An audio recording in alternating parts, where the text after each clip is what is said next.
You're listening to the Kirkintilloch Herald, a Q&A review recording service podcast, brought to you by our team of volunteers currently recording from their homes across Scotland. Whether you're listening via the BWBF online players, the telephone app, or our brand new Alexa skill, please phone us on 0141 772 3976 to feedback on what you want us to provide and improve upon. Please also join your family and friends in being our audio ambassadors and share our Facebook, Twitter and Instagram all at Q&A Review. That's at symbol CUEANDREVIEW. This week's Kirkintilloch and Bishopbriggs Herald, date 22nd June 2022, read by Hunter, Georgina, Corey, Alan and me, Ian. Sporting Opportunity by Liz Gallagher. Work is forging ahead on a new sporting facility in East Dunbartonshire, and offers are now being invited to lease it on a long-term basis. The council is captaining a team of partners to create Kirkintilloch Community Sports Complex on a derelict brownfield site to the west of Park Burn in the South Bank area of the town. Robertson Construction has been contracted to deliver the new asset, which will offer high-quality sporting facilities, including community access. Kirkintilloch Community Sports Complex is due for completion this autumn and will include a full-size artificial 3G sports pitch with flood lighting, which can divide into 3 7-a-side pitches, main stand and VIP stand spectator seating of a total of 302 seats, including integrated viewing facilities for people with disabilities. Pavilion building, including charging facilities, reception area with small cafe and bar space, kitchen and toilets. Car parking, including spaces for people with disabilities, electric car charging points and bike stands. The council is inviting offers to lease the facility on a full repairing and insuring basis for an initial 25-year period. The leasee will be required to provide school and community access. All offers must be accompanied by a business plan. The closing date is 22nd of August. Full terms and conditions are at 0141 578 8610 and 07799 656 843, or email david.caracher@eastdunbarton.gov.uk. You can also visit www.eastdunbarton.gov.uk/Kirkintilloch Community Sports Complex. Councillor Gordon Lowe, leader of the council, said, quote, "I'm pleased to confirm work is progressing to deliver the new Kirkintilloch Community Sports Complex. The council is now in a position to invite offers to lease the facility on a long-term basis. The complex will support our local outcomes improvement plan, specifically in health, helping to provide sporting opportunities to local schools and community organisations and groups." End quote. Article by Liz Gallagher. This week in history. June 22nd, 1941, the German army invaded Russia.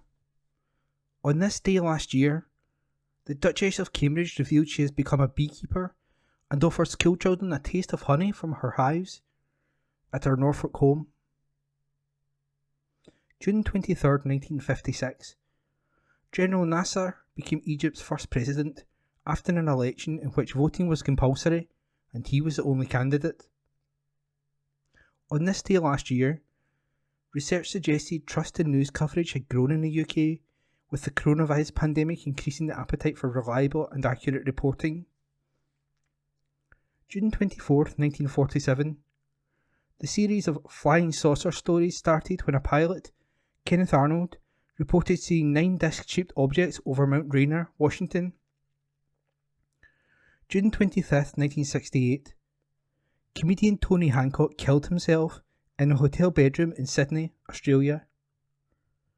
On this day last year, the final episode of Conan O'Brien's Late Night Show aired. June 26, 1962, a young American tennis player, Billie Jean Moffitt, 18, knocked out top seed Margaret Smith, the match that began Billie Jean King's long reign at Wimbledon. June 27, 1954, the first nuclear power station opened at Obninsk in Russia. On this day last year, Edgbaston Cricket Ground was used as a mass vaccination centre. Welcome for refugees. Report by Liz Gallagher. Welcome sessions for Ukrainian refugees and their hosts are taking place across East Dunbartonshire. Drop-in events have been planned to give displaced persons and hosts the opportunity to speak to representatives from various teams across East Dunbartonshire Council, including Education, English for Speakers of Other Languages, ESOL, and the Community Planning Partnership and Resettlement Team, in an informal and relaxed setting. Council officers are working with partners including East Dunbartonshire Citizen Advice Bureau, East Dunbartonshire Health and Social Care Partnership, Greater Glasgow and Clyde NHS, East Dunbartonshire Action for Refugees, and Police Scotland. The aim of the event is to signpost refugees to support locally, such as English for Speakers of Other Languages classes, and to offer advice on matters such as health, education, money and benefits. Council leader Gordon Lowe said, "We are glad to be able to provide assistance in the heart of our communities to those fleeing the shocking conflict and humanitarian crisis in Ukraine." East Dunbartonshire Council has committed to participating and supporting a range of vulnerable people within managed resettlement programmes through official UK and Scottish Government schemes. The resettlement of refugees can include accommodation, but also the whole wraparound support from both Council and key partners. Through partnership working, we can bring together expertise to ensure that any refugees resettling in this area are fully supported as they adjust to the life here. We thank our communities for their generosity and support so far, and for granting arrived displaced families and individuals the privacy and space to resettle in such challenging circumstances. Events have already been held at Gavin Mill in Milngavie and Lenzie Union Church, and more are planned on Tuesday the 5th of July at Kirkintilloch Baptist Church from 2 to 4 p.m, and Wednesday 13th of July at New Kilpatrick Church, Bearsden, from 7 to 9 p.m. Interpreter facilities will be available. The council are providing 4 houses for refugees, and many families have also signed up to sponsor for homes for Ukraine. Food for thought. New food hygiene ratings have been awarded to a number of restaurants, cafes and canteens. The Food Standards Agency's website shows, and it's all good news for them all. Pass Balmore Catering at Balmore Golf Club, Golf Course Road, Balmore, rated on June the 1st. Pass The Grove at Unit 5 to 8, The Grove, Millersnuke Road, Lenzie, on May the 18th. Pass Costa at Unit 11, Costa Coffee, The Triangle, Bishopbriggs, East Dunbartonshire, rated on May the 17th. Pass Kirkintilloch Baptist Church at Townhead, rated on May the 17th. Pass The Indian Cottage, Nico's, at 10 Kilsyth Road, Kirkintilloch, rated on May the 17th. Pass Mahoney's Steakhouse at 181 to 183 Kirkintilloch Road, Bishopbriggs, rated on May the 11th. Pass Compass Catering at Asda Cafe, Bishopbriggs, rated on March the 1st. Polson accused of romance fraud. The former Tory leader of East Dunbartonshire Council has been arrested over an alleged romance fraud. The BBC reported this week that Andrew Polson, who was the co-leader of East Dunbartonshire Council until the recent May elections, when he was re-elected as Conservative councillor for Bearsden South, has been released pending further inquiries. According to the report, his arrest is mentioned in court papers for a separate civil action brought by a 68-year-old woman. Mr Polson, 49, told the BBC he was unable to comment due to a confidentiality clause which is linked to that civil case. In the court papers lodged by the woman, she claimed that Mr Polson persuaded her to let him manage her finances and used her money to buy property for himself. She alleges that he abused her trust and exercised undue influence over her. The women also alleged that they had a 5-year relationship that ended in 2018 where Mr. Polson was getting remarried. She claims he sought to rekindle their association in 2021 after she had received a large divorce settlement. Mr. Polson stood as a Conservative candidate in last year's Holyrood election. The Bearsden South councillor is also a director of the Christian community radio station Revival FM. A Police Scotland spokesperson said, "A 49-year-old man has been arrested in connection with fraud and released pending further inquiries." Can You Help See Me project. Young people in East Dunbartonshire have the opportunity to make a big difference to a Scottish mental health programme. See Me, Scotland's programme to end mental health stigma and discrimination, is recruiting for new volunteers aged 16 to 18 to help them with their work in schools and youth work settings. The See Me team want to hear from young people in the area who have experience of mental health problems and want to make a difference for the thousands of people Scotland-wide who have faced stigma and discrimination. See Me volunteer Christy McCann, 20, who has been involved with the programme since she was 16, says that volunteering has had a huge impact on her life. Her See Me highlights have included delivering workshops, being involved in projects which have made it into the news, and meeting Prince William to discuss youth mental health at an event to mark the NHS 70th birthday. Christie said, "Volunteering with See Me gave me a whole new boost of confidence. Before I was shy and not very outgoing, but See Me helped me with that. They have given me opportunities that I would never have got the chance to have. See Me isn't just a volunteering opportunity, it's an opportunity for you to grow as a person." See Me's volunteers support the programme's work in lots of different ways, both in person and remotely. Applications are open until the 6th of July.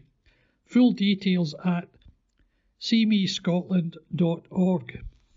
Council Clean Bill of Health. Financial watchdog organisation Audit Scotland gave East Dunbartonshire Council a clean bill of health in its most recent monitoring report.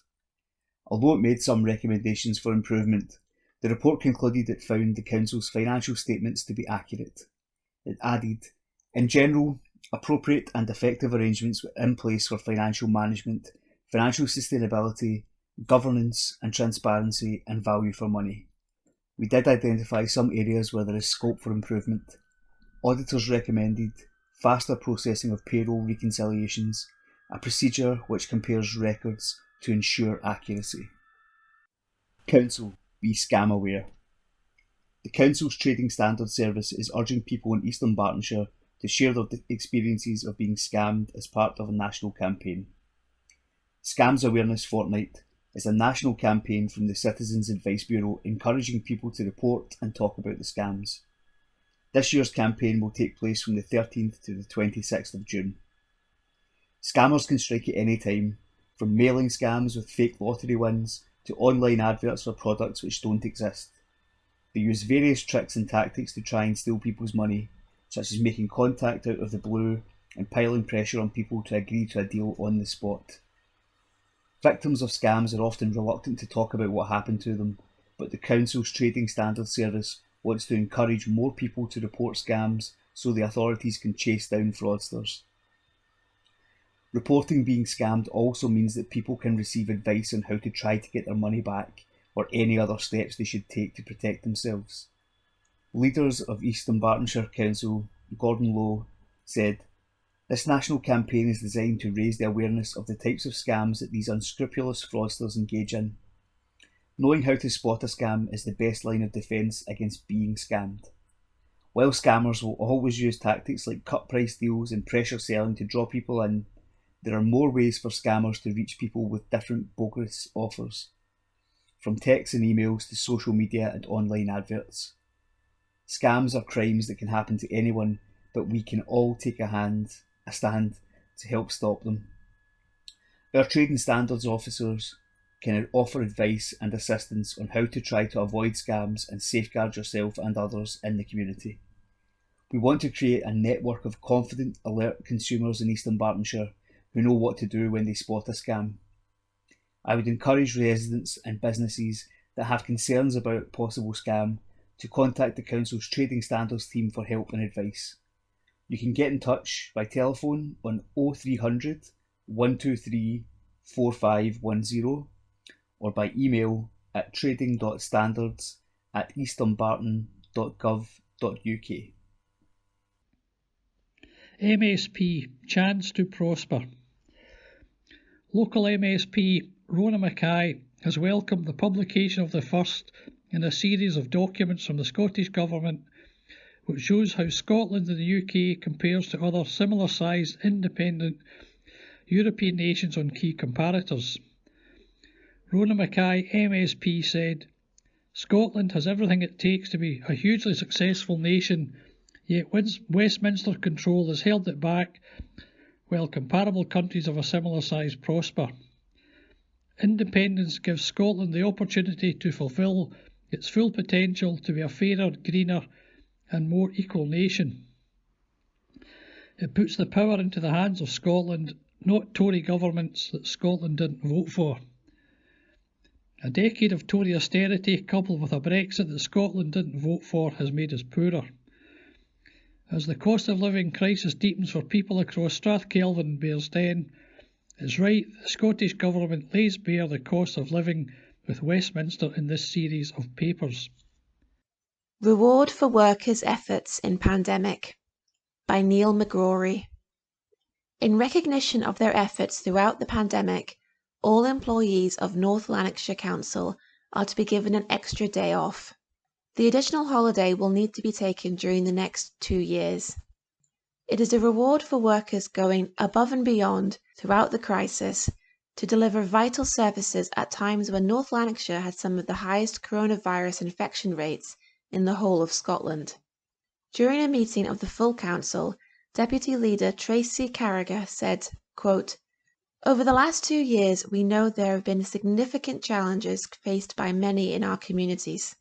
That is seen clearly in the challenges faced by our council staff, who have been working in a difficult COVID environment. Despite these challenges, these same staff have worked tirelessly, playing a vital role in keeping our services running in unprecedented circumstances. This includes the significant flexibility, commitment and effort shown by staff who are required to deliver services throughout the most difficult periods of the pandemic. Also by those needed to support vulnerable residents and contribute to wider regional public health and NHS efforts to minimise and manage the impact of COVID-19 in our communities." The proposal was developed through discussions within the council and with trade unions as a meaningful gesture of recognition. Councillors unanimously agreed the proposal to award staff the additional day's leave. Meanwhile, a separate new scheme has been launched as another means of thanking the efforts of those who worked during the pandemic. Its key aim is to provide big nights out for paid carers who love live music events. Eligible services can register and then staff can enter ballots for events at places like the Hydro, the SEC Armadillo, O2 Academy Glasgow and O2 Academy Edinburgh, as well as 30 other venues across the UK.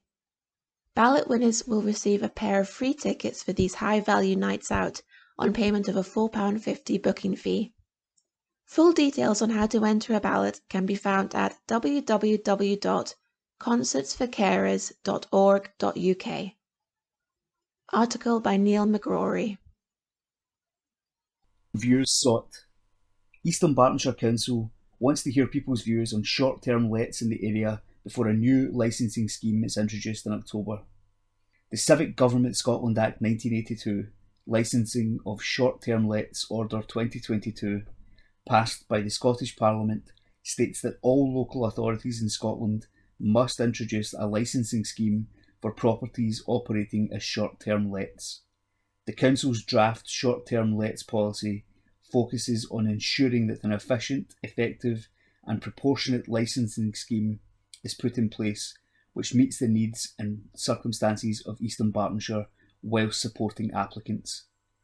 Council Leader Councillor Gordon Lowe said, I encourage everyone to get involved and make their views known. Visit www.eastdunbarton.gov.uk/short-term-lets-consultation. Hospitality Awards. Report by Liz Gallagher. Local MP Amy Callaghan has launched the inaugural East Dunbartonshire Hospitality Awards this week in celebration of local industry. The awards are the first of their kind in East Dunbartonshire, and they will shine a light on the best local hospitality businesses following a tough 2 years for the industry throughout the COVID-19 pandemic. The awards will take place in restaurants, cafes, pubs and takeaways from across East Dunbartonshire. There will be 3 rounds of voting, with members of the public now invited to nominate their favourite businesses. Voting from June 23rd will whittle this down to a shortlist of 5. A final vote in the shortlist will follow, with the winner announced in early August. The awards were officially launched by Ms Callaghan at the Bishopbriggs hub in Bishopbriggs this week, with support from the new leader of East Dunbartonshire Council, Councillor Gordon Lowe, as well as the Provost Councillor Gillian Rennick and Councillor Pamela Marshall. Ms Callaghan also announced that for each hospitality business she visits over the course of the awards, she will donate a bag of food to East Dunbartonshire Food Bank. You can get involved by nominating your favourite business at www.amycallaghan.scot/hospitality awards. Speaking at the launch, the local MP said, "We've got a great hospitality businesses across East Dunbartonshire, but they've had a tough time over the last couple of years. That's why I've launched the first ever East Dunbartonshire Hospitality Awards. This is about shining a light on the best of East Dunbartonshire and hopefully encouraging people to make the most of our hospitality businesses to both eat and drink local. But to make this happen, I need your help. Please nominate your favourite business using the form on my website. Then the fun will really begin, when you'll have the chance to vote for a long list of nominated businesses. Of course, in the midst of the Tory cost of living crisis, there are many people in our community who can't access the hospitality industry. That's why I will also be donating a bag of food to East Dunbartonshire Food Bank for every hospitality business I visit. The awards are ultimately not just about supporting our local hospitality industry, but about supporting our community. I can't wait to see who is nominated and, of course, which will be the first business's name to be engraved on the winner's trophy. The awards follow the local MP's visit to the local theatre arts group, Creative Spark, with council leader Gordon Lowe to throw their support behind a project targeting loneliness and isolation. During the visit to East Dunbartonshire-based Creative Spark, they attended a community drama project at the Fort Theatre in partnership with Seritas Advocacy. Dive into Scotland. Loving summer at our beaches. Report by Julie Curry. The first day of summer was on Tuesday of this week, and the school holidays are now looming large. Many may be planning their means of escape to sunnier climes, but with airport issues, train strikes and the spiralling cost of living, others will decide to stay closer to home. While Scotland, admittedly, can't compete with the Costers or the Argyle for wall-to-wall sunshine, it does have world-class beaches. We've compiled a wee list here of some of the best the country has to offer, so you can pack up your bucket and spade and head to the seaside when the sun finally does decide to make an appearance. For those looking to combine a city and beach visit, Portobello is an ideal choice. A prime location for wild swimming, it also has an array of cafes and restaurants to warm up along the promenade post-dip. This beautiful stretch of sandy beach also provides the perfect runaround for four-legged friends, and its location close to Edinburgh means you can enjoy both beach and city. Dundee is another excellent choice. Named the UK's first UNESCO City of Design in 2014, it is set to celebrate its status as the undisputed home of comics with the Dundee Summer Bash Streets Festival from July the 14th to 24th. Supported by Event Scotland as part of Scotland's Year of Stories 2022, Dundee will become Beano Town as the much-loved comic book characters will take over the streets of the city for an extravaganza of workshops, events and stories. Aberdeen has also I'll be up there when it comes to the combined city and beach break, with its sandy beach just a short stroll from the busy centre streets. With a range of cafes and restaurants, a fun fair and cinema, just in case the heavens open, the beach makes for an excellent afternoon outing. Not too far from Glasgow, Lunderson Bay in Inverkip is the perfect spot for families to kick back and relax. The vast grassy area provides plenty of space for playing games and leads down to the blend of sandy beach and pebble shores, ideal for building sandcastles and rock pooling. A lesser known alternative to the NC 500, the Southwest Coastal 300 route will take you to a quiet and secluded peninsula of Brighouse Bay in Kirkcudbright. For a taste of out-of-this-world space exploration, visitors should make a trip to the Dark Space Planetarium. Further along the SWC 300 route, explore the iconic lighthouses on the Rinns of Galloway, with the new Lighthouse Trail providing the option to take in the coastal views by boat tour or electric bike hire. The Fife Coastal Pass is also well worth exploring, giving you a chance to enjoy not only spectacular views of the coast and any number of beautiful beaches, but also the opportunity to explore the kingdom's rich history. And don't forget to stop off for an award-winning fish supper in Anstruther while enjoying the views. A slice of paradise. If you're looking to get away from it all, the islands are always a good bet. Calgary Beach on the Isle of Mull, flanked by cliffs with views to Colin Tyree, boasts crystal clear waters and stretches of silver sands, sure to take your breath away. This peaceful haven is ideal for families and their four-legged friends. Known as the Hawaii of the North, Tyree provides a tranquil paradise for holidaymakers to relax and unwind. With whiteshell beaches and turquoise waters, Ballyfield Bay is an idyllic spot where you can also enjoy a wealth of wildlife, so don't forget to pack your binoculars. For more holiday ideas, www.visitscotland.com is a great port of call too. Transgender hate crimes now at a record high, by Julie Curry. Hate crimes against people who are transgender in Scotland rose 87% in the last year.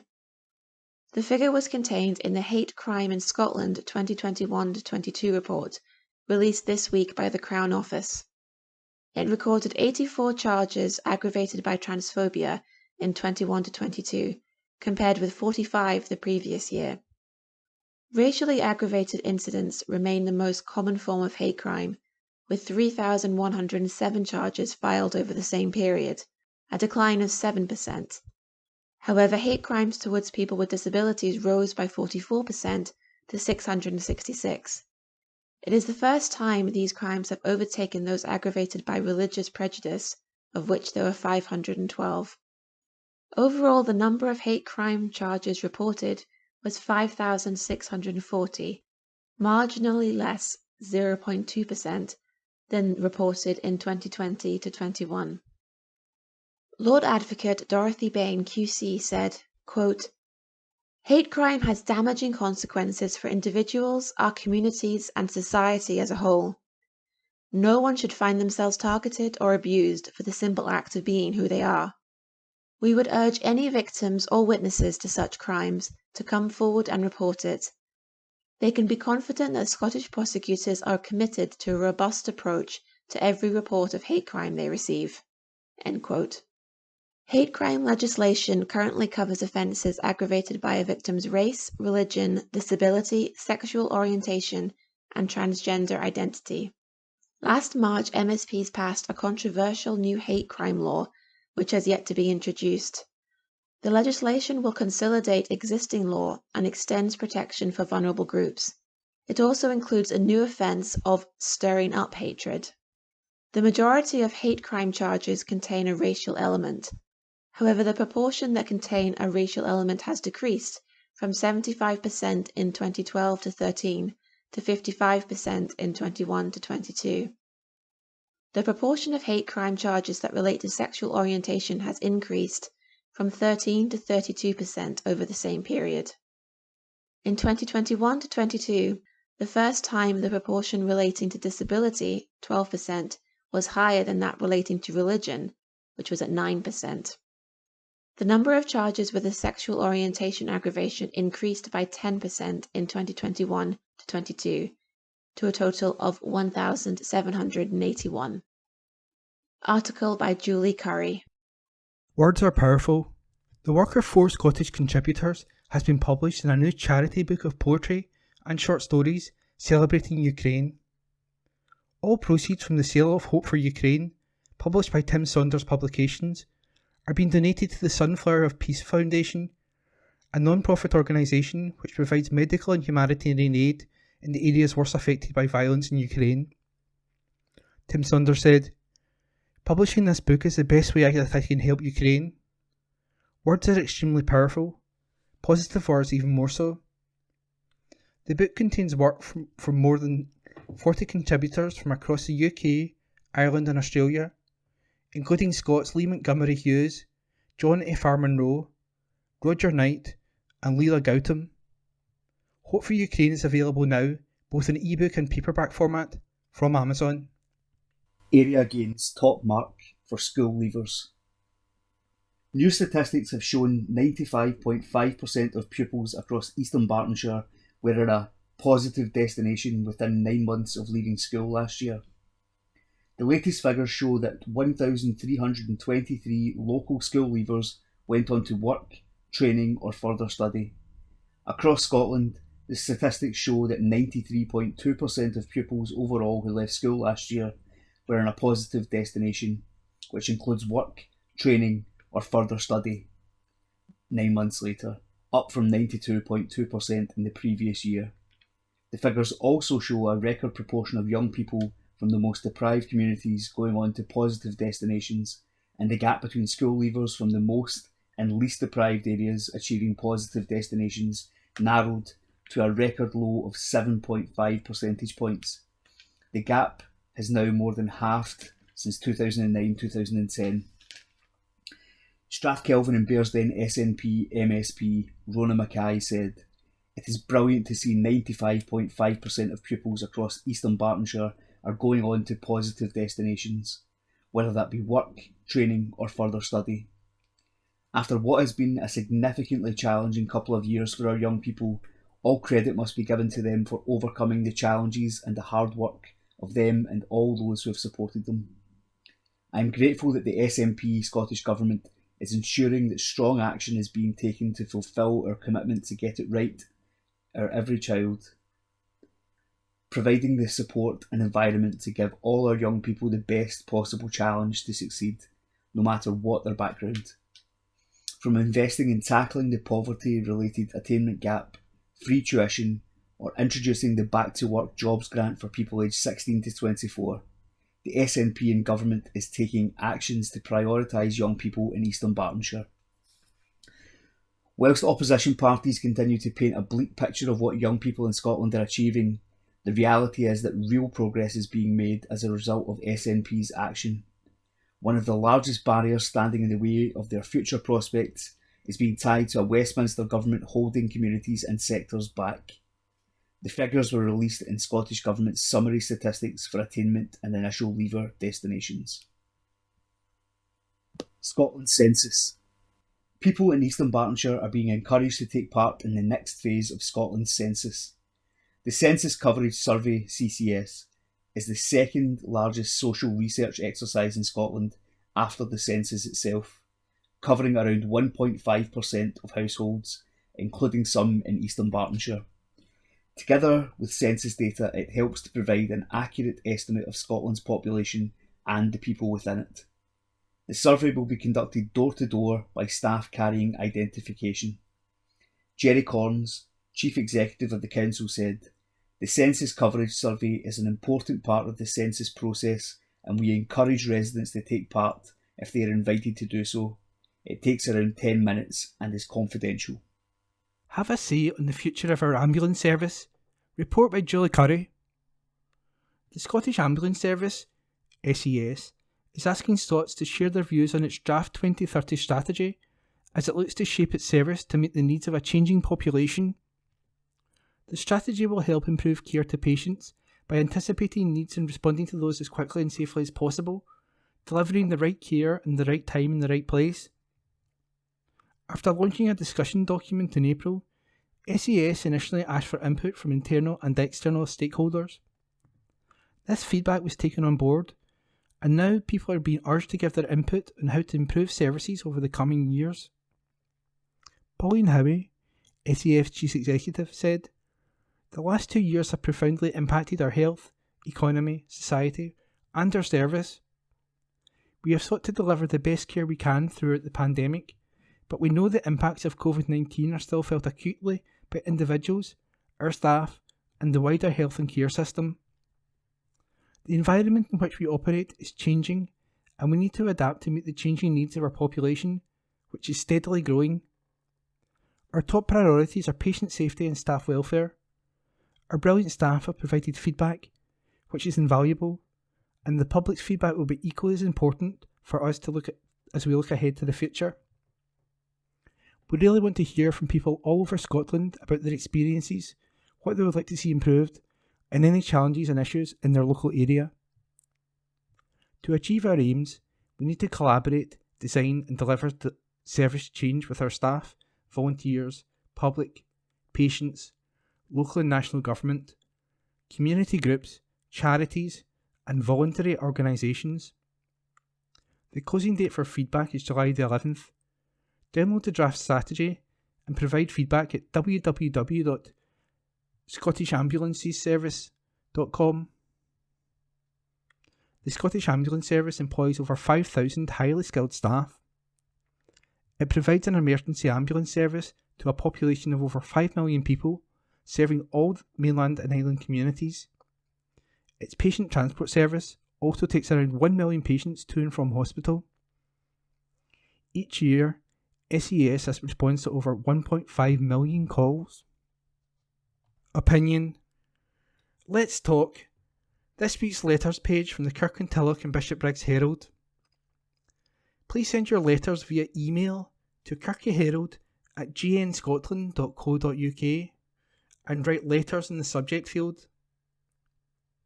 Undisputed mandate? There is no undisputed mandate. Sir, it really is time the claim by Nicola Sturgeon and her supporters that the SNB has an undisputed mandate to hold another divisive referendum is put to bed.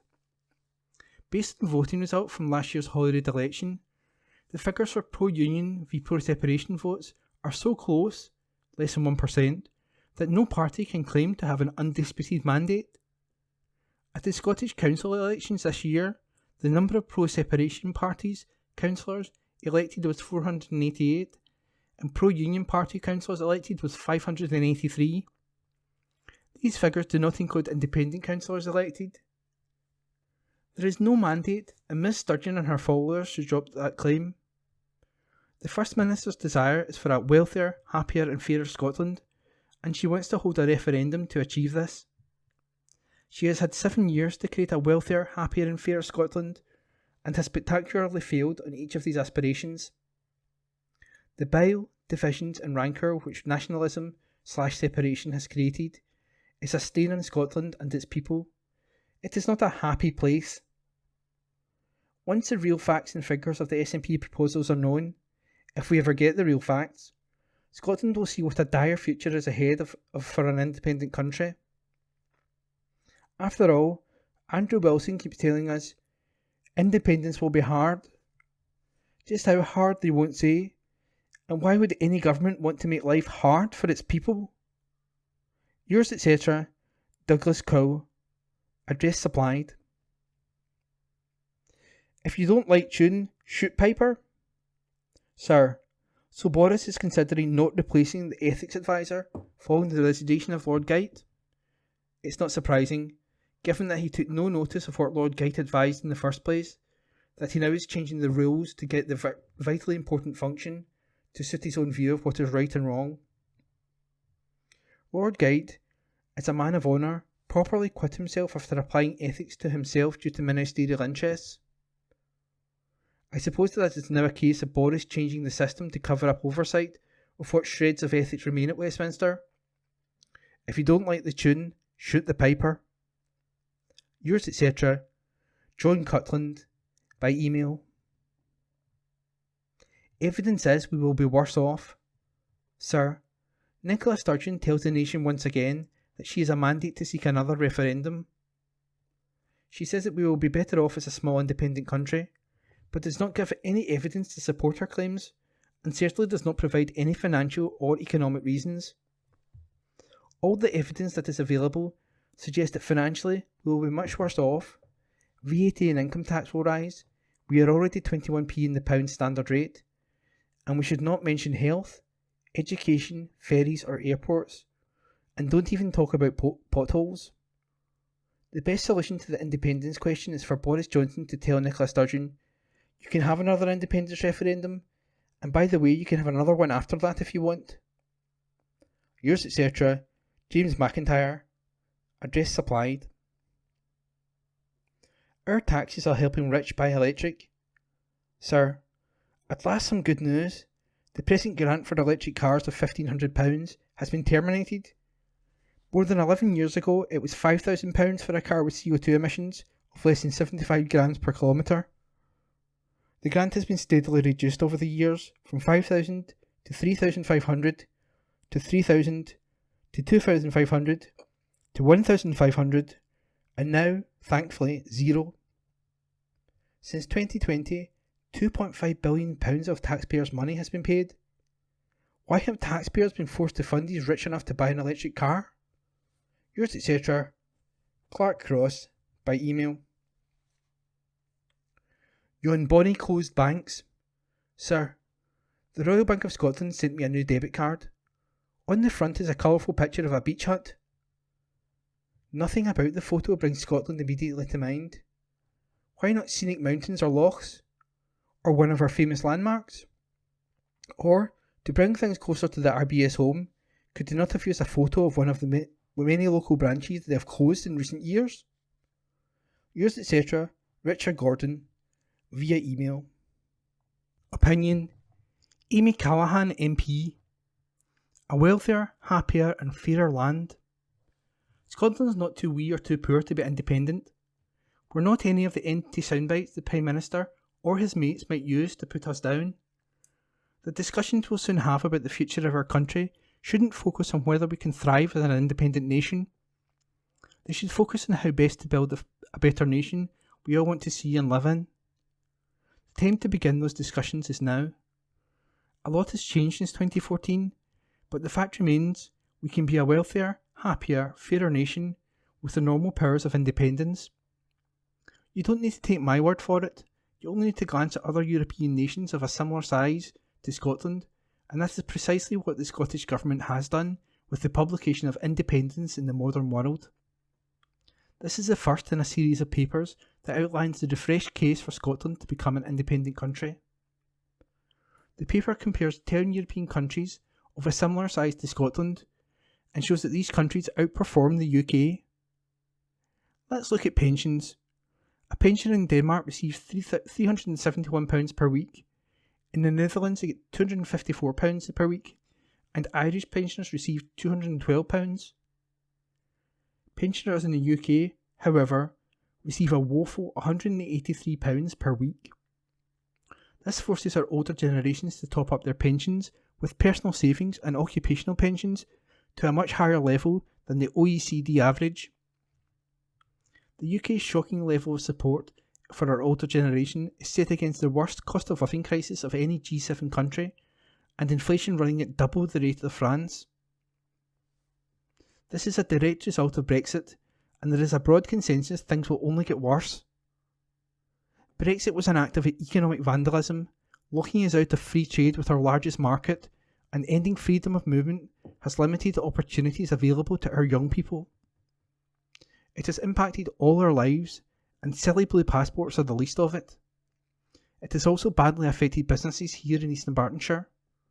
They have been deprived of staff, opportunities to export have been restricted, all of which compounds the fact business investment in the UK is lower than any of the comparator countries examined by the Scottish Government. The Westminster system doesn't work for Scotland, and Brexit has only made that more apparent. This is a political system where I have my knuckles rapped for calling the Prime Minister a liar, but Johnson can remain in office despite being a liar. We can do so much better than this. We can follow the lead of our successful independent neighbours. We can seize with both hands the opportunities of independence. If Ireland, Denmark and the Netherlands can prosper, then why not Scotland? You can contact Amy Callaghan MP by calling 0207 219 3000, by emailing amy.callahan.mp@parliament.uk, or via her Facebook page at facebook.com/Amy Callaghan SMP. Please use free benefits calculator. Some 850,000 families who were entitled to receive pension credit 2019-20 did not claim it. As a result, Advice Direct Scotland is urging people to use its free benefits calculator to check their entitlement. The National Advice Service's online calculator is tailored specifically for Scotland, allowing people to check their entitlement to both reserved and devolved benefits. Spokesman Colin Matheson said, "The cost of living has increased for everyone over the last few months, with budgets being stretched to breaking point for many. There are practical things we can do to try to improve our situation when faced with increasing costs. Many Scottish citizens are not claiming the full benefits that they are entitled to. You can check your entitlement to support, including Scottish devolved benefits, using the benefits calculator available at www.advice.scot. District News. Churches. St Columba's Hillhead Church. St Columba's and Hillhead churches have now united to form St Columba's Hillhead Church, with services, groups and activities continuing at both sites. Do join us for our Sunday morning service at St Columba's at a new earlier time of 10 a.m, or at Hillhead at 11:30 a.m. Tea, coffee and juice will be served after the service at St Columba's and before the service at Hillhead. You are also most welcome to our midweek service held at St Columba's at 10 a.m. on a Wednesday. We'd be really glad to have you join with us. If you can't come to a service in person, you can still connect with us by live stream from St Columba's via www.kirkintillochstcolumbas.org.uk, or by searching for St Columba's Kirkintilloch on YouTube. We also have a full programme of events during the week. Please see www.kirkintillochstcolumbas.org.uk for more details. Reverend Philip Wright, Minister, St Columba's Hillhead Church, Oldale Road, Kirkintilloch, G66 3HQ, and 2 Rosebank Avenue, Kirkintilloch, G66 2PR. P. Wright at churchofscotland.org.uk. Mobile 07427 623 393. Kirkintilloch Church of God. On Sunday in the Regent Hall, Regent Street, there will be a family praise service at 4 p.m. This features our gospel praise band, video presentations, and guest speaker Colin Brooks from Wishaw. Refreshments will be served after the service. Coffee Corner is now closed for the summer and will reopen in September. For up-to-date and further information on our services, visit our website on www.regenthall.org. The Bible says, "Here is a trustworthy saying that deserves full acceptance. Christ Jesus came into the world to save sinners." 1 Timothy 1, verse 15. St David's Memorial Park Church. At St David's Memorial Park Church, our morning service on Sunday, June 26, will be at our usual time of 10:30 a.m. and will be led by our Church of Scotland reader, John Nicholson. During our morning worship, school-aged children will have the opportunity to go through to our halls for their own time of fun and learning with jam. All are welcome to attend our service. There are some COVID measures still in place. However, the wearing of face masks is not mandatory at this time. We look forward to welcoming you to the church. Our Tuesday lunchtime services have now resumed and take place each Tuesday from noon till 12:30 p.m. The next service will be on June 28th. All are welcome to attend. Home Church, Scotland. Always give yourselves fully to the work of the Lord, because you know that in your labour in the Lord is not in vain. 1 Corinthians 15, verse 58. One Church, Home Church, 5 locations, Kirkintilloch, Glasgow, North Coast, Northern Ireland, Stornoway, and online. A church for all ages. 9:30 a.m. communion, 10 a.m. prayer time, 10:30 a.m. fellowship, tea and coffee available, 11 a.m. worship service in Children's Church, followed by tea and coffee. Minibuses leave Home Church at 6:30 p.m. for the church service at Renfield Centre, Bass Street, Glasgow at 7 p.m. All welcome. Thursday. An Alpha course runs on Thursdays in Glasgow at 7:30 p.m. in Renfield Church Centre. Friday. Home Church Youth meet at 6:30 p.m. to 9 p.m. to explore the Bible. Wednesday. Study groups 6:15 p.m. to 7:15 p.m. for parents and children. Digging Deeper Bible Study, discussion groups for adults and young people, all at 7:30 p.m. to 9 p.m. See Facebook and Instagram for up-to-date information. St James Church, Hilton Road, Bishopbriggs. Rector Reverend Canon Paul Watson, 0141 230 4080. The church is now open for socially distanced services. Face masks are personal choice. There is a communion service on Thursday at 11 a.m.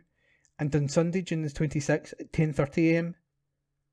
Please note, the 9 a.m. service on June 26th is cancelled. Everyone is welcome to come along to any of these services. Do stay on for tea or coffee and fellowship afterwards. The Meditation Labyrinth is still available in the car park for a mindful walk round. There are also other virtual services and groups. For up-to-date and further information, refer to our social media. Facebook, St James LS Bishopbriggs. Website, www.stjamesbishopbriggs.org.uk. Kenmure Parish Church.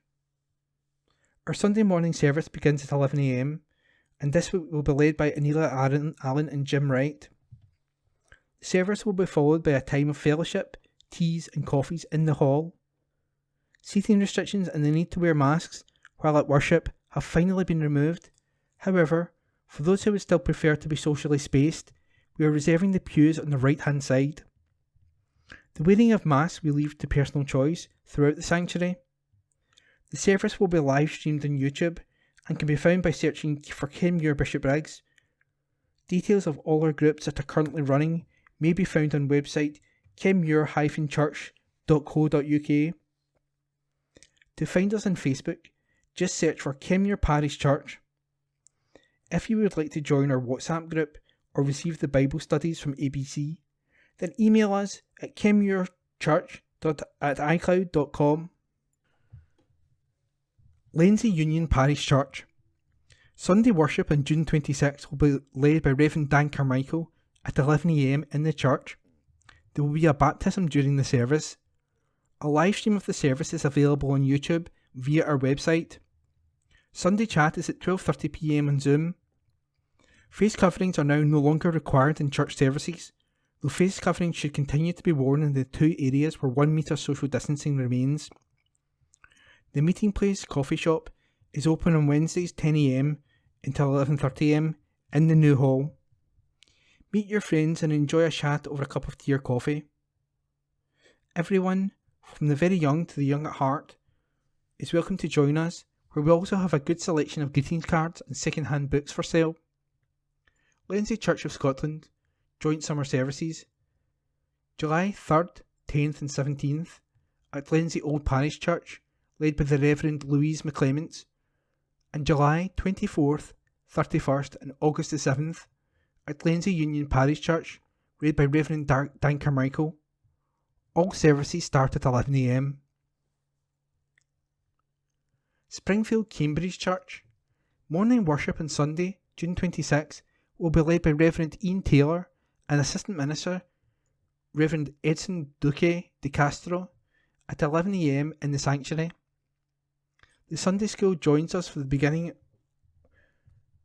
of the service before continuing with their own activities in the Springfield Hall. The creche will be happy to look after your child, birth to 3 years, in room 2. Morning worship is also being live streamed on the Springfield Cambridge Church YouTube channel. A link to this can be found on the Springfield Cambridge Church website, www.springfieldcambridge.org.uk, and Facebook page, where up-to-date information about events and church organisations can also be found. Tea and coffee is available after the service in the Cameron Hall.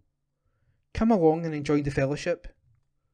There will be a vestry hour on Wednesday, June 22nd, from 10 a.m. to 11 a.m. There will be a short weekly service of worship in the Springfield Chapel on Wednesday, June 22nd, from 11:10 a.m. to 11:30 a.m. The June digital edition of The Record, our church magazine, is now available online. The City of Glasgow Wind Orchestra is holding a concert in the church on Friday, June 24th at 7:30 p.m. Tickets are available at the door, £10 adults, £6 concessions. Colston Wellpack Church. As normal, our morning service this Sunday is 11 a.m. led by Reverend Leslie Grieve, with tea and coffee served in the hall after service. However, as summer approaches, all organisations and groups will be closed for the summer season, and hopefully restarting in August/September. During the month of July from 7:30 p.m. to 9 p.m. The food bank remains open every Monday and Friday from 2 p.m. to 4 p.m.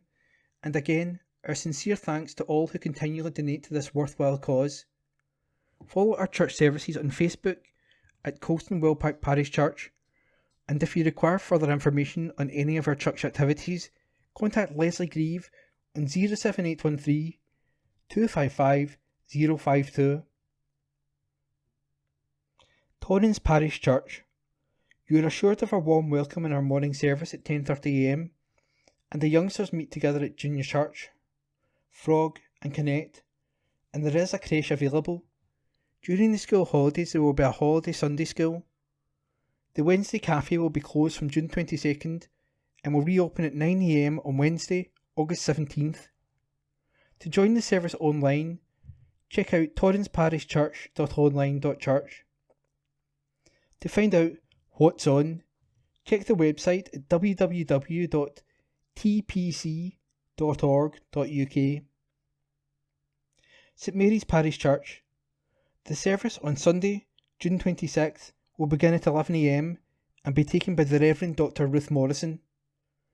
After this service, the annual stated meeting will take place in the church together with an update on the presbytery plan. Milton of Campsie Church. We are back in the building. No need to book. If you sit in the centre aisle, there is no need to wear a mask. If you sit in the side aisles, please wear one. Next Sunday, June 26th, we continue our summer sermon series entitled Action Stations.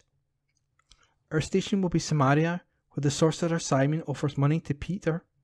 Send us a photo of yourself through your piggy bank, purse, credit card or cash. Now that tea or coffee has been served after church, there is no noon Zoom coffee. And remember the phone number for a dial-in service which enables you to hear Sunday service. Just dial 01360 545 345. Time to pray is at 7:15 p.m. to 7:55 p.m. on Wednesday. UR Aid. Our Ukrainian family have now arrived. See the UR Aid donation box in the church. We're also exploring other ways of helping. If you'd like to be involved, contact Phyllis on 07582 713 463. Our 500,000 Steps in May challenge for Christian Aid is now over. More than £2,000 has been raised by Father John, Margaret, Phil, and well over 500,000 steps have been clocked. Thanks for all the sponsorship. The Just Giving page will close at the end of June. Our house collection envelopes have totalled over £3,000, so huge thanks to all the collectors and all the givers. Go Mad planning is now underway. We meet in the Eric Liddell on Wednesdays from 8pm to 9pm. Please join us. We need help with Moonismo crafts and a Moonismo related prayer journey. Please see Phyllis for more info. 07583 713 463. Scripture Union Camp, led by Julie, our minister, will be held this year at Gowan Park beginning on Sunday, June the 26th. It's for P6, P7 and S1, an opportunity not to be missed, and generously subsidised by the church. Contact Julie for more info or text Phyllis on 07582 713 463. Go Mad takes place in Milton of Campsie from July 31st to August 11th. Look out for more details. Now only 6 weeks to go. District News General. Sweet Mindy needs a home. Animal welfare experts are appealing for a home for a sweet 15-year-old Jack Russell Terrier named Mindy, currently staying in foster care through Dogs Trust West Calder. Mindy is a gentle girl who loves human company. She adores being centre of attention and likes to snuggle up beside her favourite people for a neck scratch. Mindy would like for her owner to be at home with her most of the day to give her plenty of fuss and attention. This gorgeous golden girl would make a fantastic companion for a calm household that can offer her a loving and peaceful retirement home. If you think you could provide a home for Mindy, please call the centre on 01506 873 459. Holyrood Voice. Green Party works for more equality, by Ross Greer, MSP. Scotland can and should be a fairer and greener country than we currently are. The Greens are doing what we can to make that happen. For example, giving free bus travel to young people, expanding universal free school meals up to primary 5, and doubling the Scottish child payment. But all too often, we find ourselves just reversing or partially mitigating the failures and the deliberate cruelties of the Tories at Westminster. For many families, our doubling of this SCP to £20 per week is just compensation for their universal credit being cut by the same amount. It is clearly a good thing that Holyrood can protect people from the worst of Westminster, but our Parliament and government exist for so much more than damage limitation. Being within the UK has cost Scotland in recent years. We've been dragged out of the EU despite our clear majority vote to stay. Our budget has been cut by the UK government, and cruel Tory immigration and asylum policies have both terrorised some of our most vulnerable neighbourhoods and created huge staff shortages in key sectors like social care. There are policies of Westminster governments Scotland did not vote for. You'd have to go back as far as 1955 to find the last time the Tories won an election here. A recent Scottish Government paper compared the UK with 10 smaller independent Northern European countries. It found that Britain was less equal and has greater levels of poverty than everyone from Ireland to Switzerland. These countries have varied circumstances and governments of different political persuasions. It's no wonder then that many Scots vote over and over again for parties who offer a referendum on independence, giving people the opportunity to put our future in our own hands rather than Boris Johnson's. Having won last year's election, the SNP and Greens are now taking action to give the public that choice next year. Greens believe passionately that Scotland can thrive with the power of a normal, independent European nation. We can put people and the planet first, and build a nation which serves everyone, not just the super rich. And we can guarantee the most fundamental principles of democracy, that people actually get the governments they voted for. New active travel ambassador. The Scottish Government has appointed Lee Craigie as the new ambassador for active travel. As part of a significant expansion of investment in walking, wheeling and cycling, the Government is currently reviewing how its programmes are planned and delivered.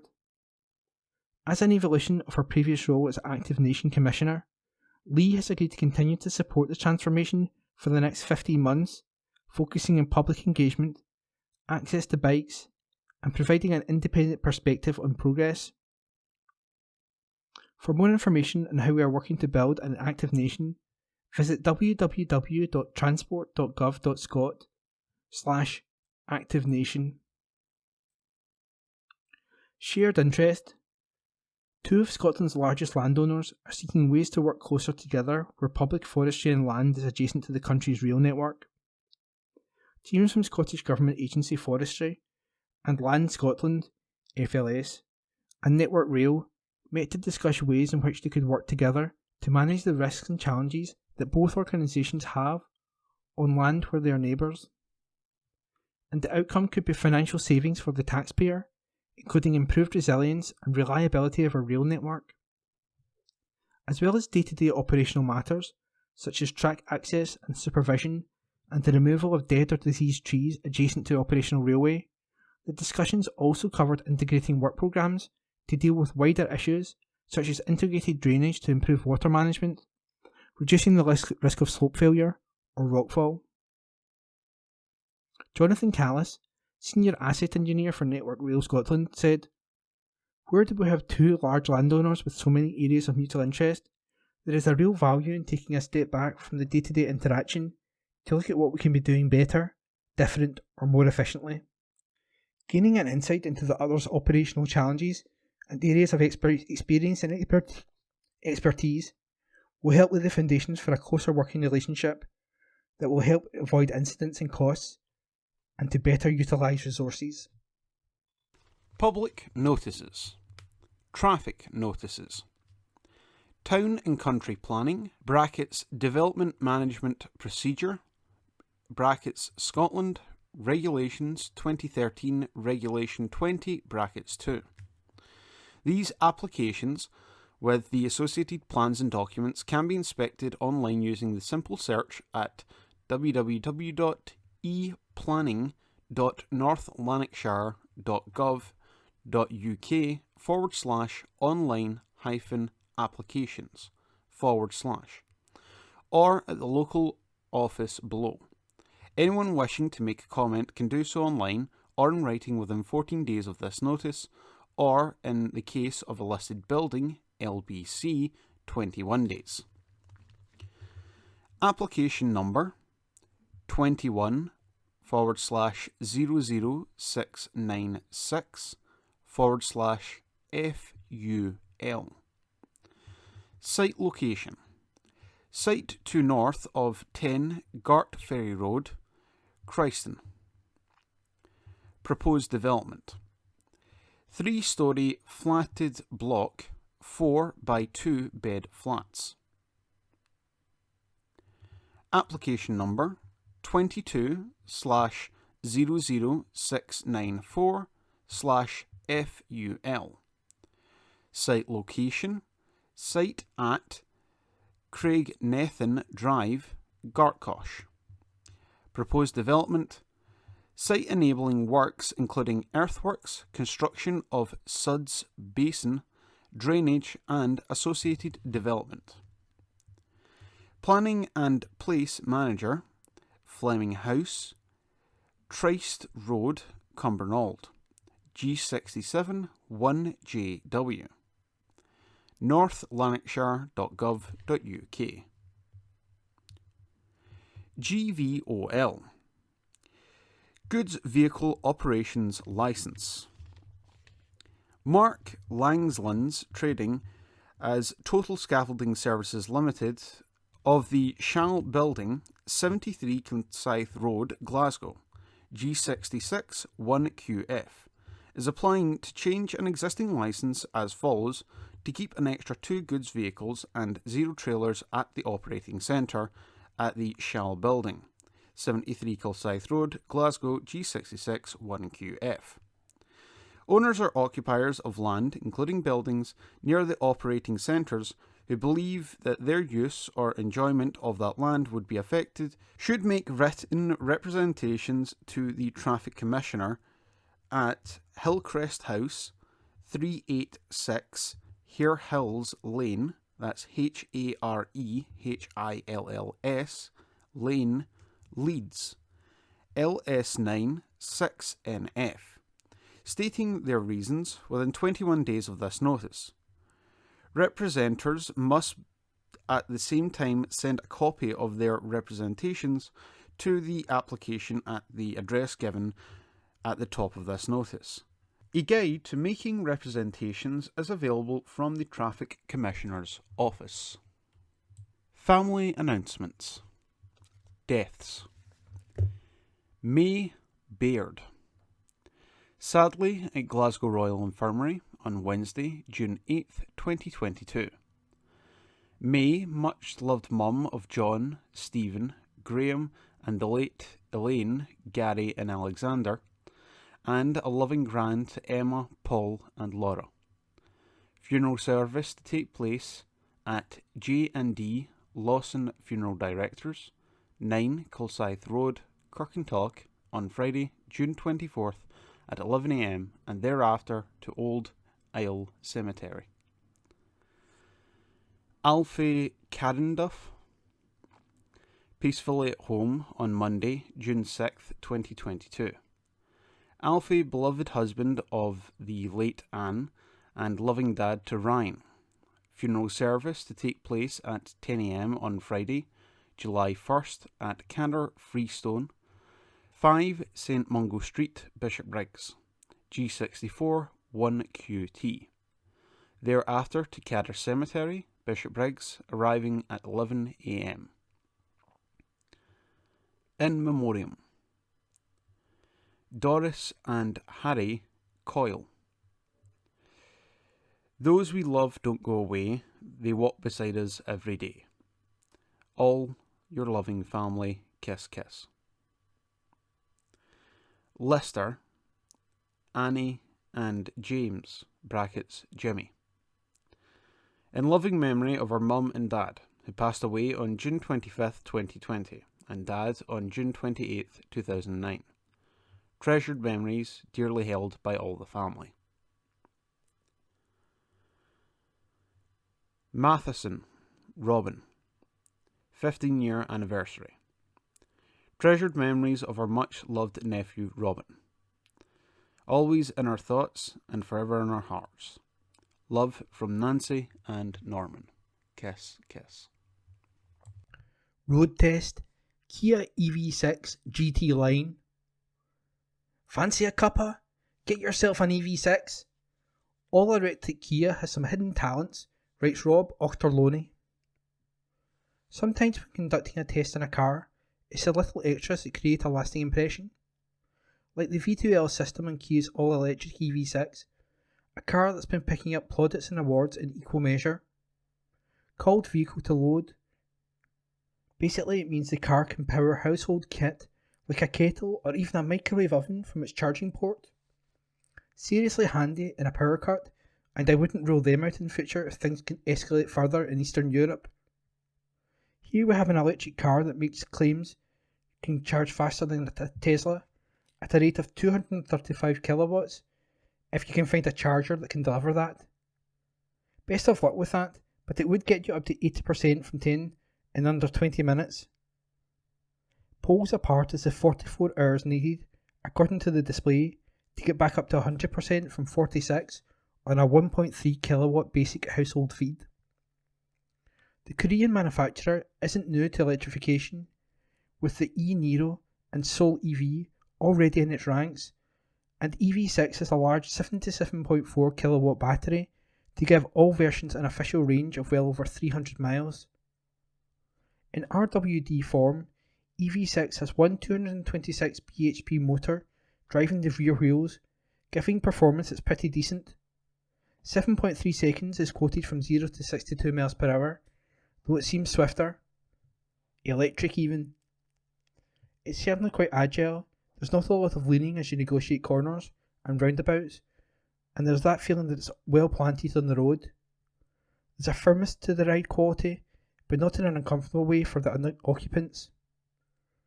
It just exudes solidity. And there's nothing much in the way of noise to deal with, even from tyres or swiftly passing wind. Even the whoosh from the electric motor as impetus builds up is well subdued internally.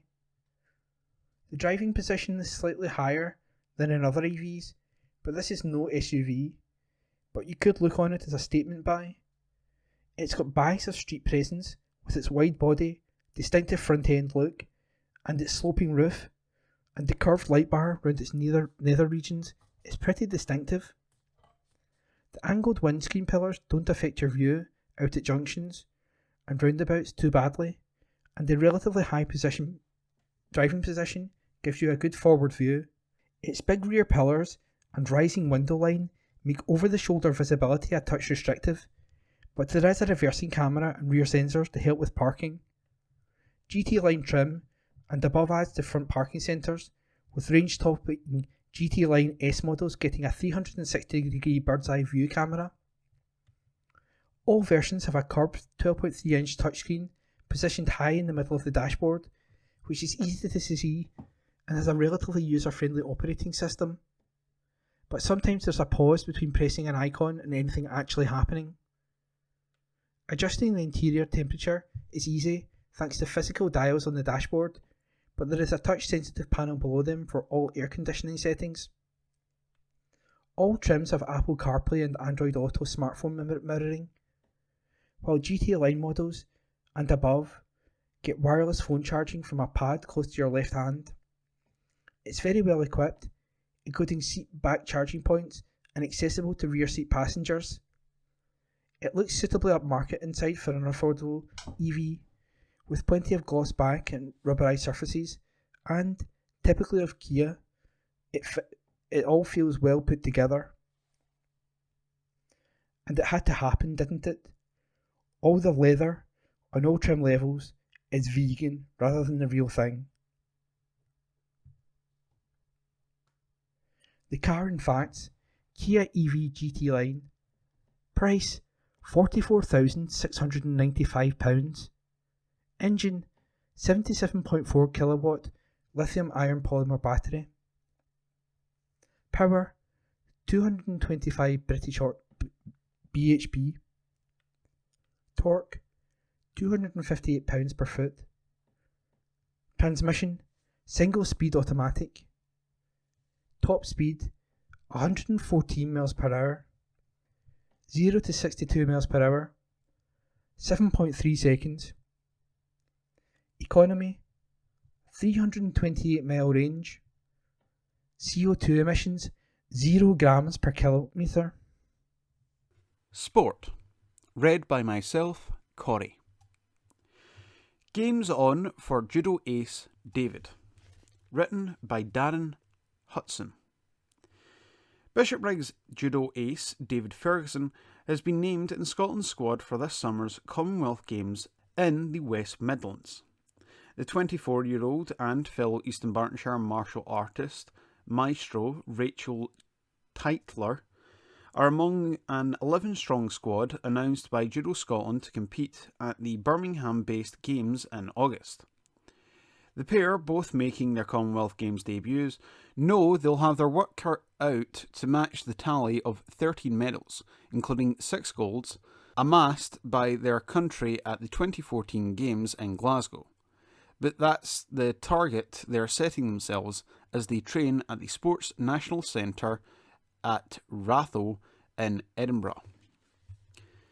Ferguson, competing at 60 kilograms, said, quote, "Being picked is a great buzz, and we are both really proud to be going as part of a great Scotland team.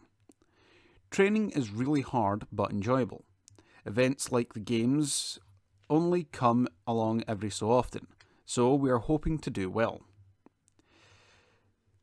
Tytler, also 24, is set to fight at under 78 kilograms, and she said, quote, "The Commonwealth Games are special, and we all have great memories of Glasgow in 2014.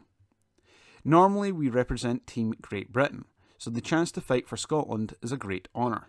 Glasgow 2014 gold medalist Sarah Adlington and Chris Sherrington will lead the Scottish squad, also featuring debutantes Kirsty Marshall, Hannah Wood, Malin Wilson, Dylan Munro, Alexander Short, Finlay Allen, and Billy Rodman. Adlington, 35, said, quote, "It's a great honour to be selected to represent Scotland at any event, but even more so at the Commonwealth Games. I am really excited to compete. It is also another opportunity for the public to see some world-class judo. I know there will be a lot of Scottish support in the crowd, and that will be great for all the Scottish athletes. Judo events will take place at the Coventry Arena from Monday, August 1st to Wednesday, August 3rd.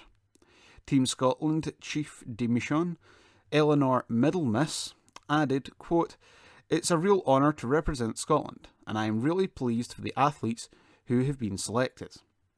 There's a real depth of experience and potential in this squad, and I have no doubt that more experienced members of the team will actively support those making their games debuts." That article written by Darren Hudson. Post-COVID comeback continues for Maya. Lindsay's Maya Lumsden continued her recovery from COVID-19 by making it into the main singles draw of the Lawn Tennis Association's Ilkley Trophy, and also getting to the event's doubles final. Lumsden beat Poland's Ursula Radwanska last Monday to reach the main draw of the International Tennis Federation Women's World Tennis Tour event in West Yorkshire. That 4-6, 6-2, 10-7 victory over the contest's 12th seed in the qualifying draw followed a 6-3, 6-1 win against 6th seed Gabriella C in the first round of qualifying the day before. Lumsden, 24, went out in the first round, however losing 6-3, 6-2 to Switzerland's Simona Waltert. She made it all the way to the final at doubles through paired with Nikatha Baines of Shadwell near Leeds, losing 6-7 (brackets 7-9) and brackets 6-0, 11-9 to Lizette Cabrera of Australia and Sejong Yang of South Korea. The pair beat France's Estella Casino and Jessica Ponchette in the semi-finals to get there. Club celebrating Bumper Medal Haul. Kirkintilloch and Kilsyth Amateur Swimming Club had to contend with mixed fortunes at the latest Scottish Under-17 Girls Water Polo Club final and West District Swimming Championships. At the District Championships, club members notched up numerous personal bests and came away with a handful of medals. Taking the biggest medal haul of the weekend was Andrew Henry. He won a gold medal in the 50-metre breaststroke and bronze medals in the 100-metre breaststroke and 50-metre freestyle. Logan Moffat won a gold medal in the 100-metre freestyle. Laveza McLeod took a bronze in the 50-metre freestyle, and Elena Sands did likewise in the 50-metre breaststroke. Sarah McCormick swam a new best time in the 50-metre butterfly, as did Julia Baldi in the 100-metre backstroke. The next day, Elena, Lovisa, Guella and Sarah were in action at under-17 level in the final of the Scottish Water Polo Cup. Up against a combined Dunfermline and Mersey Hill Whitehill team, the youngsters lost the first quarter 10-1, the second 5-1 and the third 6-1 before their opponents closed the match off in the fourth quarter 7-0 to finish with the scoreline at 25-3. Reflecting on the weekend's mixed fortunes, coach Chris Scooby said, quote, "For many of our swimmers, it has been a while since they have been able to swim competitively. And so for many of our swimmers to set personal best times and to come home with medals was great to see as a reward for all their hard work. It was also amazing that 4 of our swimmers were able to show their versatility the next day to play in the Scottish Water Polo Cup final." Scooby added, "We know that many parents are looking to get their children back into swimming, and we are here to help everyone get the most out of the sport." Kirkintilloch and Kilsyth Amateur Swimming Club is the only club in Scotland to provide coaching in swimming, water polo and synchronised swimming, and we have places in all 3 disciplines within the club for children who wish to be part of a fun club. You can find out more information at www.kandkswim.uk. Again, that's www.kandk, which is the letter K, ANDKSWIM.uk. Further friendlies for Rabs. Kirkintilloch Rob Roy have arranged a flurry of friendlies ahead of their next West of Scotland Football League Premier Division campaign. Manager Stuart Maxwell's side have now got another 4 pre-season warm-ups lined up to follow the friendly against Kilsyth Rangers on Saturday, July 9th. Previously announced as they look to improve their top 10 finish last time round. That game kicks off at 2 p.m. All away too. They're at Stirling University on Tuesday, July 12th at 7:30 p.m. At Bonnyton Thistle on Saturday, July 16th at 2:30 p.m. At Drumchapel United on Tuesday, July 19th at 7:30 p.m. and Broxburn Athletic on Saturday, July 23rd at 2:30 p.m. The Rabs finished 9th last season with 56 points from 38 games. Midfielder latest to agree deal. Midfielder Alan Woodhouse has become Kirkintilloch Rob Roy's latest recruit of the close season. Woodhouse, formerly of Pollock, joins the Rabs from fellow West of Scotland Football League Premier Division outfit Rosvale. His appearance follows those of goalkeepers Owen Stott, defenders Dylan Young and Colin Granger, strikers Derek McNabb and Robbie Young, and winger Cammy McNair, as manager Stuart Maxwell, now a UEFA B qualified coach, rebuilds his squad in a bid to improve on last season's 9th place finish in the table. A top half finish will be a tougher ask next time round too, as the Premier Division has been slimmed down to 16 teams, from its previous complement of 20. Basso helps Tigers keep up unbeat home record. Benjamin Basso proved to be a Great Dane as Glasgow Tigers fought off a dogged Oxford Cheetahs side to maintain their unbeaten home run at Ashfield. The 20-year-old was beaten just once by the English team as his all-action style won over fans once again in the Speedway Great Britain Championship tie last Friday evening. There were also strong displays from reserves Brock Nicol with a 9+1 and Dayan Hume, whose 7+2 haul included a win over visiting number 1 and 7 times former British champion Scott Nicholls. And despite a determined display from the visitors, including an 8+1 win for Aaron Summers on his return to the sport after nearly a year out, the home side were comfortable 53-37 winners at the end. Basso said, quote, "Right now we have some engines that do me a favour, and I made some good starts all day and took the wide line. It's about having the encouragement to pick the right lines out there. I'm confident with the bike. I know what it does when it hits something or when I hit the air fence when I'm that wide out. Today some guys struggled, but you never know. It might be me next time. So it's good that we can make up for each other. I think the strongest thing about our team is that we have 2 experienced riders, and then we have young riders, thirsty riders, riders who want to prove themselves and who are keen to get some trophies." Glasgow now travels south of the border to Oxford tonight, before welcoming league leaders Leicester Lions to Ashfield this coming Friday. Thank you for listening to this week's Kirkintilloch Herald podcast, brought to you by Q & Review Print Speaking to the Blind. If you've any feedback, you're welcome to call us on 0141 772 3976. If you enjoyed this recording, feel free to subscribe to our channel.